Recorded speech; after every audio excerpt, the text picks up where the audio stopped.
Welcome to Fantasy Champions Fantasy Football Podcast, everyone. Today, we have an early round mock draft. Going to go through the top 12 that we think are going to get taken here. Be sure to like, subscribe, do all that good stuff. Here comes the episode.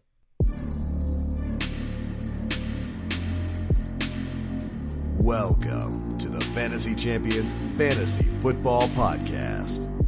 Here's your host, Morgan Colby and Rick Lemon. What's going on, Fantasy Champs? Welcome back in. Hey, listen. We got an interesting show on this show. An interesting show on this show. We got an interesting topic on this show today. And every year we kind of do this. It's not really a mock draft because in Underdog and Sleeper, they don't really have updated ADP yet to actively do mock drafts. So I can't do a real PPR mock draft with you. But what I can do is I can project out what I think is going to happen in the first round. We do a second round episode of this, so I'll do a second round just to kind of give you an idea of what that looks like. It should be really interesting. It should be a good piece of content.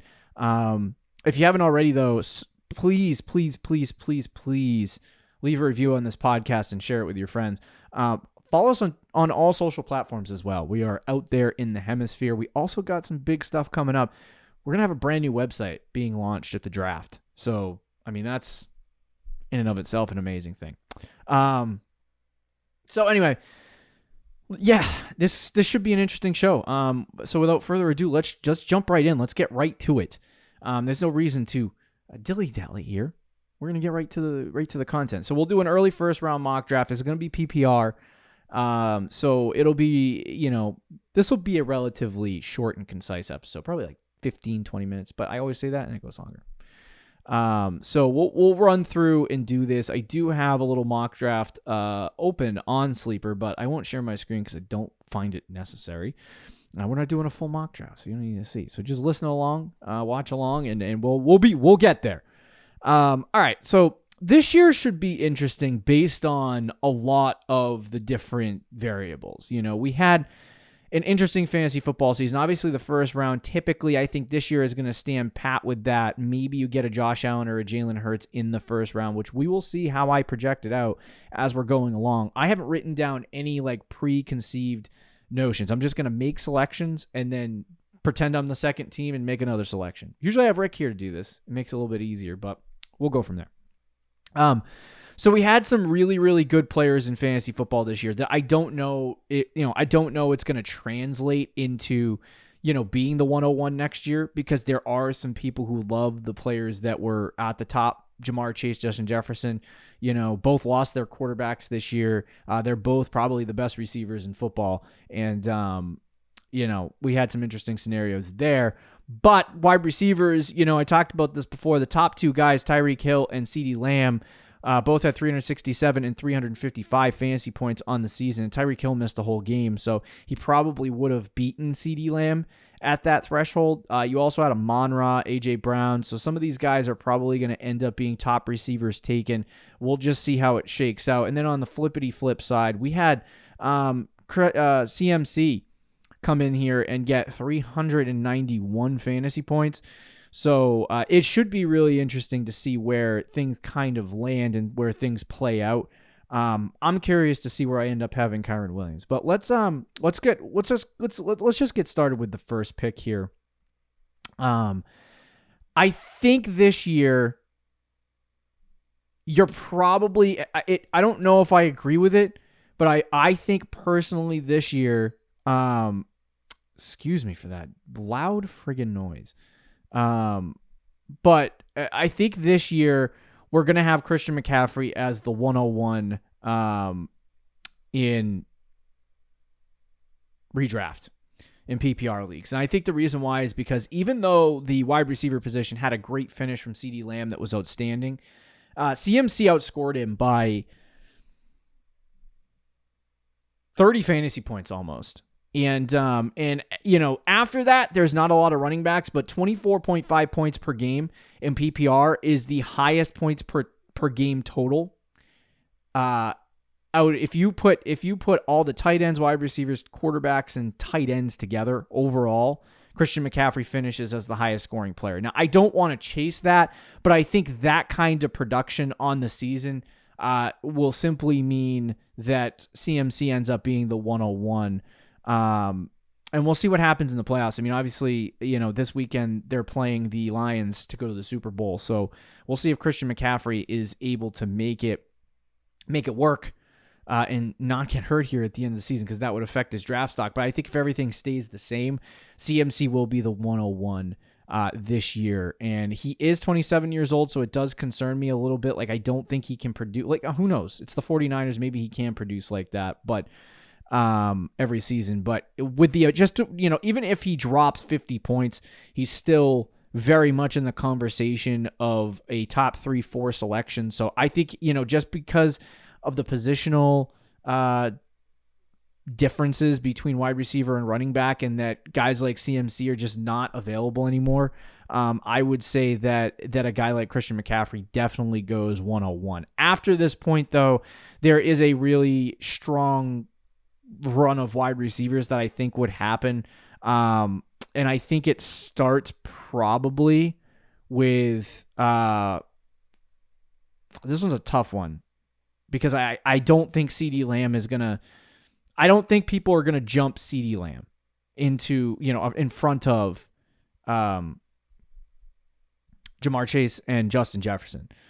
And right now in their draft rankings for 2024 have Tyreek Hill and CeeDee Lamb, Justin Jefferson, Ja'Marr Chase, and then Amon-Ra in that top area. So I think the next pick that I would have at 1-2 here would probably be Tyreek Hill, just going with the trend.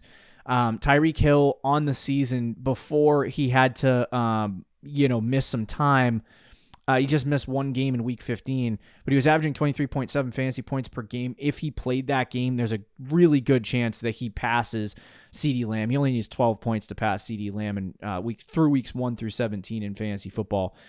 So, to me, I look at Tyreek as a guy, and like I said, I'm only doing fantasy points from weeks 1 to 17 because that's when we play fantasy football, fellas. But yeah, I look at Tyreek Hill as a dude that probably would have outscored CeeDee Lamb had he played that week 15 matchup. He's absolutely insane. I do have more concerns about Tyreek Hill as well, because he is fantastic. He hasn't really slowed down a bit, but he is 30 years old.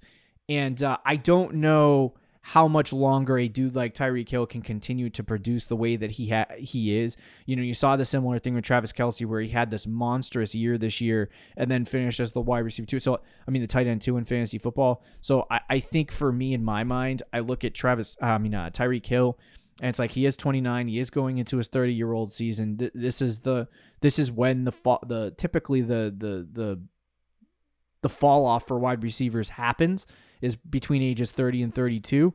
But you saw Mike Evans go out this year, have a really good season. So I don't know. It might be okay to have Tyreek Hill in your team. I don't know if that's the direction that I would go personally. I would probably tell you should probably go with Justin Jefferson or Ja'Marr Chase, because those guys are just absolutely bona fide studs. At this point, we don't really know what's happening with the Vikings and their quarterback situation. So I would say it's probably safer to look at a guy like Ja'Marr Chase if you wanted a stud. But so Tyreek Hill is really good. I think because of obviously Ja'Marr is going to be really good. Obviously Ja'Marr Chase is going to be really, really good. So obviously Ja'Marr Chase is going to be really good. Sorry, my camera stopped recording if you're watching this. And I'm going to try to get it up. Let's go. Here we go. I'm back. But yeah, so obviously Justin Jefferson and Ja'Marr Chase are going to be up there, but you know what I'm going to do? I'm going to say we're going to take CeeDee Lamb next, just because of the production that he put out there this year. Like I said, it's sheerly based on the production that he put out, because he was as ridiculous as he was. I don't know what the Cowboys are going to do, because every time they lose, they tend to go crawling right back daddy. But at 1-3, we're taking CeeDee Lamb here. So the top three so far, Christian McCaffrey, Tyreek Hill, CeeDee Lamb, are the top three players in fantasy football. I think because of the way the situations have fallen for CeeDee Lamb, he really is the only guy that they threw it to on the back half of the season. I don't know if that stretch of games is going to continue, and I don't know if he's going to be a bona fide stud. So, like, to me, if I'm ranking guys, I probably have Tyreek Hill in my top 3, but I'm putting Justin Jefferson and Jamar Chase as my 1 and 2 still. Those are still 2 of the top guys for me in fantasy football. But I don't think that's how it's going to play out in a first round of a draft come August. This is just me projecting out over the next couple months. Mock drafts will start after the NFL draft commences, and you're gonna start to see a much clearer picture. Usually by like April or May, there's a clearer picture of what ADP looks like for fantasy football, especially on Sleeper. That's when we do a lot of our mock drafts. So it should be really interesting. But I'm curious to see if this is how it works out with the top 3, because I don't trust CeeDee Lamb to do what he did this year again. I don't know if anyone else feels like that, but so like my wide receiver rankings would probably be Jamar Chase, Justin Jefferson, Tyreek Hill, CeeDee Lamb, or if you wanted to play it safer, say CeeDee Lamb, Tyreek Hill.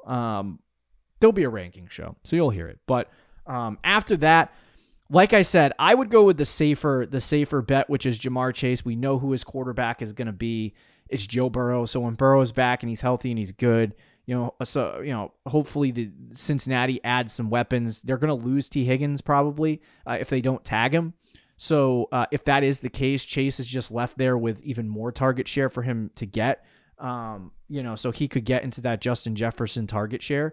So I personally would take Jamar Chase here at 4. I think he'll end up going at 1-4, and then you'll follow it up in the next round with Justin Jefferson. With the next pick at 1-5, which is Justin Jefferson.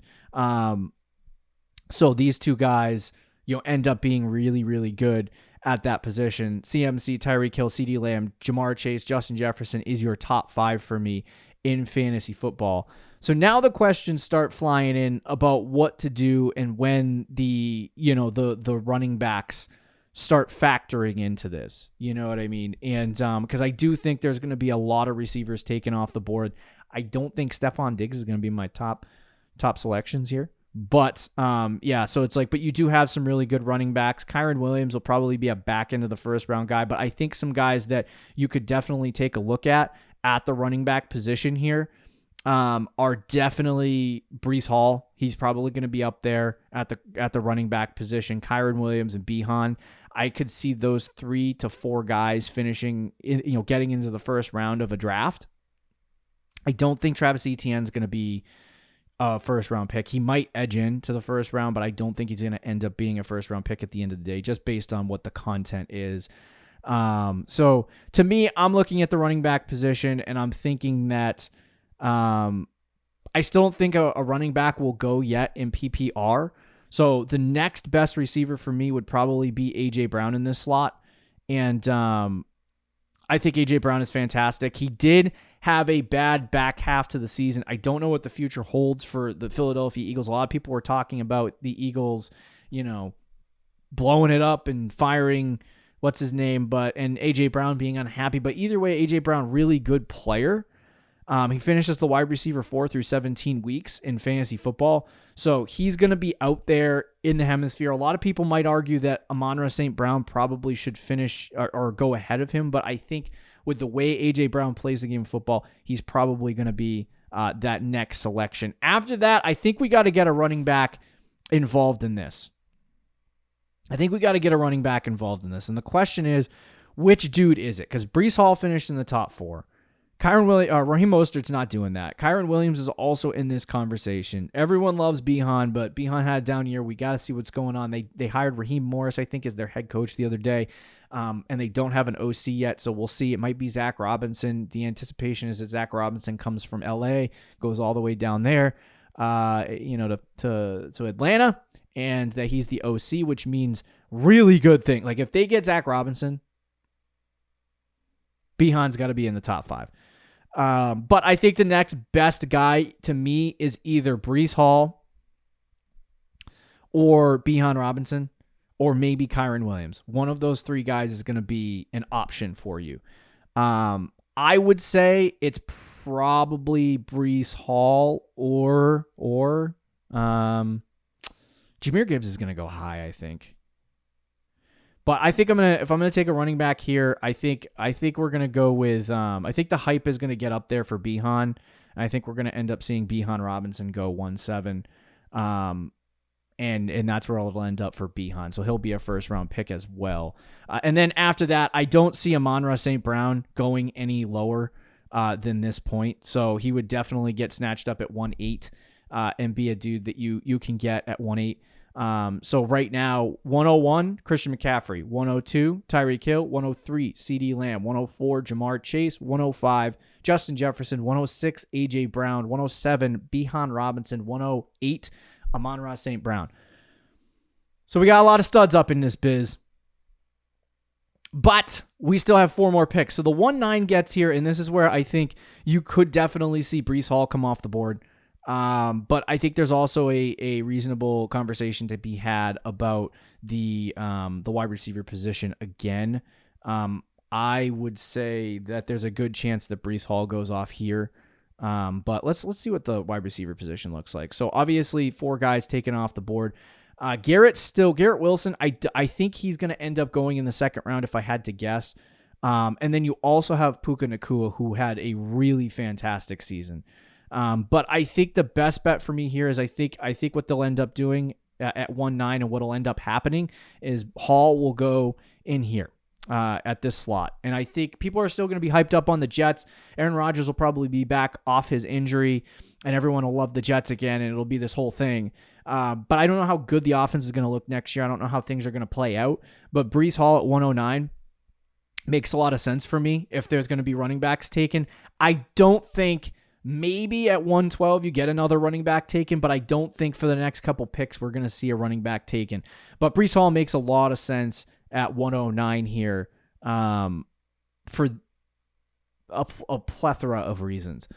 He had a really good season this year. I don't think it was as consistent as it normally was, but a half of Aaron Rodgers is still better than whatever the Jets threw on the field, and I think that's going to benefit Garrett Wilson. It's going to benefit Breece Hall, which is why Garrett's going to be drafted really high. But I just don't think Garrett Wilson did enough this year by himself to really say, oh, well, yeah, I'm a top receiver in fantasy football. Garrett Wilson finished, as wide receiver 23 with crappy quarterback play. And I just don't know if that's going to continue to be the case. You saw Jamar Chase after what's his name, Joe Burrow went down, still have some really good success. So, we'll see what happens with that. But we still have to go with a couple of receivers.